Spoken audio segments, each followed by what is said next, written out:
Hello. ഇപ്പം എല്ലായിടത്തും പനിയുടെ season ആണല്ലേ. എനിക്കും പനി പിടിച്ചിട്ടോ. അങ്ങനെ കുറച്ചിടെ ഹോസ്പിറ്റലിൽ തന്നെയായിരുന്നു. നല്ല കുറച്ച് ഇഞ്ചക്ഷനും കിട്ടി. പനി പിടിച്ചോണ്ടാണോ എന്നറിയില്ല, ഈ അടുത്ത് എനിക്കൊരു പുതിയ ശീലം തുടങ്ങിയിട്ടുണ്ട്. അതെന്നാന്ന് വെച്ച് കഴിഞ്ഞാൽ, വരുന്ന വഴിക്കുള്ള ഒരു ശരവണവനുണ്ട്, അവിടെ കയറി മസാല ദോശ കഴിക്കൽ. പണ്ട് നമ്മൾ ടീച്ചേഴ്സൊക്കെ പറയില്ലേ, പഠിച്ച കാര്യം ഓർത്തിരിക്കണമെങ്കിൽ വീട്ടിൽ പോയി ഡെയിലി ഒരു 2 മണിക്കൂറൊക്കെ അതൊന്ന് പഠിച്ചാൽ മതി, നമ്മൾ ഓട്ടോമാറ്റിക്കായിട്ട് ആ ടൈമിൽ പഠിച്ചു തുടങ്ങും, ഓർത്തോളും. അല്ലെങ്കിൽ രാവിലെ നേരത്തെ എണീക്കാനായിട്ട് 2 ദിവസം അടുപ്പിച്ച് എണീറ്റാൽ പിന്നെ നമ്മളത് തന്നെ ചെയ്യുമെന്ന്.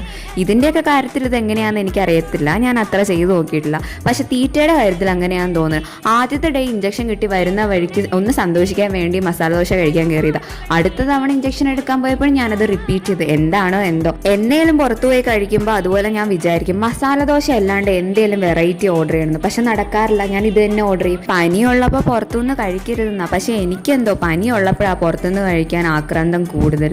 നിങ്ങളിങ്ങനെ ചെയ്യാറുണ്ടോ? എന്നാ ചെയ്യാനാലേ. അതുപോലെ എന്തെങ്കിലും വെറൈറ്റി കഴിക്കാമെന്ന് വിചാരിച്ച് പോയിട്ട് എപ്പോഴും ഓർഡർ ചെയ്യണ ഐറ്റം ഓർഡർ ചെയ്യണ ആൾക്കാരാണോ നിങ്ങൾ? ആണെങ്കിൽ കമൻറ്റ് ചെയ്യണേ. അപ്പം അത്രേ ഉള്ളൂ.